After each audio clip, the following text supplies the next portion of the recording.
Stage वेठल मौजूद मेहमानान ग्रामी ऐं पिंडाल में वेठल तमाम दोस्तन के अस्सलाम वालेकुम वरहमतुल्लाह। कुरान शरीफ में अचे तो लिल्लज़ी ख़लक़ल मौत वल हयात लियब्लुकुम अय्युकुम अहसनु अमला। असां ज़िंदगी ऐं मौत के पैदा ही इन लाइ कयो आहे त ॾिसूं त अवां में चङा कम केरु थो करे, बुछड़ा कम केरु। अॼु पिंडाल साल अॻु में असां साईं जो मिड़ाको कयो, उन खां पोइ साईं जो जेको जनाज़ो खयो ऐं जेके माण्हू गॾु हुआ इहे हिन ॻाल्हि जा गवाह आहिनि त हू माण्हू मरण खां पोइ बि असांखे अहिड़ो ई ॾिठो जहिड़ो जीअरे असांखे ॾिठो। साईं ज़ैनुल आबिदीन कुरैशी तमामु हिकु बहितरीन इंसान, हिकिड़ो उस्ताद हो। मुंहिंजो उनजे स्कूल ते वञण बि केतिरा दफ़ा थियो, पाबंदी सां ड्यूटी बि कंदो हो, कॾहिं कॾहिं मोकल बि करे छॾींदो हो, पर उन लाइ हिकिड़ो जवाज़ हो त उनखे जेको बि बाह में जॾहिं चवंदो आहे त मूंसां गॾिजियल चओ, नंढो हुजे चाहे वॾो हुजे चाहे बीमार तंदुरुस्त, उहो इनकार कोन कंदो हो, पहिरीं उनजी मदद कंदो हो, पोइ ॿियो कमु कंदो हो। इहा उनजी तमामु बहितरीन खूबी। टी ॻाल्हि उनजी इहा हुई त उहो मेड़ाकनि जो ॾाढो शौक़ीन हूंदो हो। ॻोठ ॻोठ में असां, मूंखे यादि पए त अदा रमज़ान वेठो आहे, साईं रसूल बख़्श वेठो आहे, असीं मींहं सां कुबान ते वियासीं, हुते असां मेड़ाको त असां घटि में घटि 15 खां 20 मेड़ाका अहिड़ा कया जो असांजे हिन तरह जे इलाइक़े में उन सां गॾिजी असां इहो रिहाणियूं रचायूं। तंहिंमें बि ज़ैनुल आबिदीन जो किरदारु इंतिहाई मस्बत रहियो। उन खां पोइ शाह साहिब जे हवाले सां जिन दोस्तनि ॻाल्हायो, उनखे तमामु घणा शेर यादि हूंदा, बल्कि आउं ईअं चवंदुसि शायदि सॼो रिसालो ई उनखे यादि हो। मूंखे ज़िंदगीअ में कॾहिं कंहिं बि शइ ऐं शेर जी ज़रूरत पई त या त मूं गफ़ूर शाह तक़वीअ खे सॾु कयो आहे या ज़ैनुल आबिदीन कुरैशी खे। असांखे कॾहिं बि तव्हां मायूसी कोन मिली। उहो एतिरो बहितरीन इंसान हो जो शाह साहिब खे इंतिहाई हद खां वधीक चाहींदो हो ऐं उनजा शेर यादि करे ॿियनि माण्हुनि खे ॿुधाईंदो रहियो। चौथी ॻाल्हि जेका उनजी हुई सा हुई दोस्ती। उनजी दोस्तीअ जो पहलू बि तमामु वसी आहे।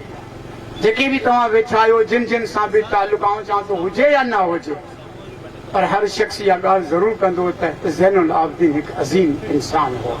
अलाह ताला उनखे पंहिंजे मग़फ़िरत सां जन्नतुल फिरदौस में जायूं ऐं हमेशह उनखे पंहिंजे हिफ़्ज़ ऐं अमान में रखे। तव्हां दोस्तनि जी वॾी महिरबानी। ऐं ॿाहिरां दोस्तो अस्सलाम वालेकुम।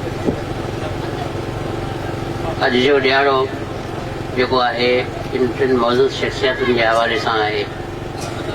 असांजे दोस्तनि इहो सुठो अमल कयो आहे त असांजा हिकिड़ा बहितरीन माण्हू जेके असांजे लाइ बि हिकिड़ो दर्स हुया, उन्हनि जी सार नदी अथनि। इहो हिकिड़ो सुठो अमल आहे ऐं उन ते इन्हनि खे जस ॾियां।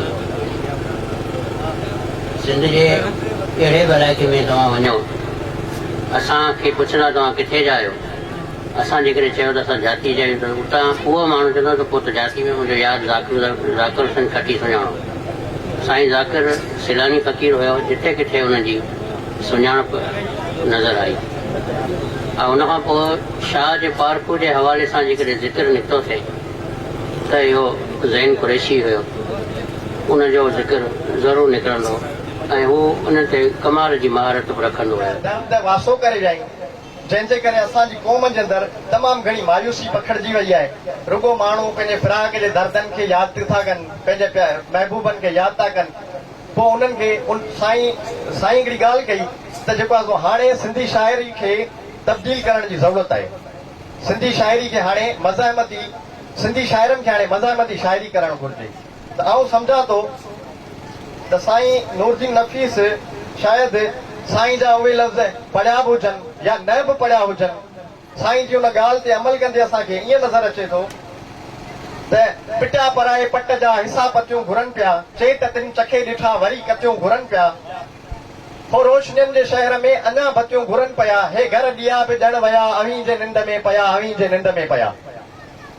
जिते रोज़ सिंध धरतीअ जे हक़नि ते वलार थिए, जिते ज़ुल्फ़कार आबाद जे नाले ते या पंहिंजो बैरिया टाउन जे नाले ते मेगा प्रोजेक्ट्स हाणे सिंधी माण्हुनि जे ज़मीनुनि जे हेठां पेरनि जे हेठां ज़मीन खिसकाई वञे, उते साईं नफ़ीस उन्हनि खे अखि ॾेखारींदे इहो बि चवे थो ऐं वरी पंहिंजी क़ौम खे सुजाग थियण जे लाइ बि चवे थो त पिटिया पराए पट जा हिसा पतियूं घुरनि था, चे त तिन चखे ॾिठा वरी कतियूं घुरनि पिया।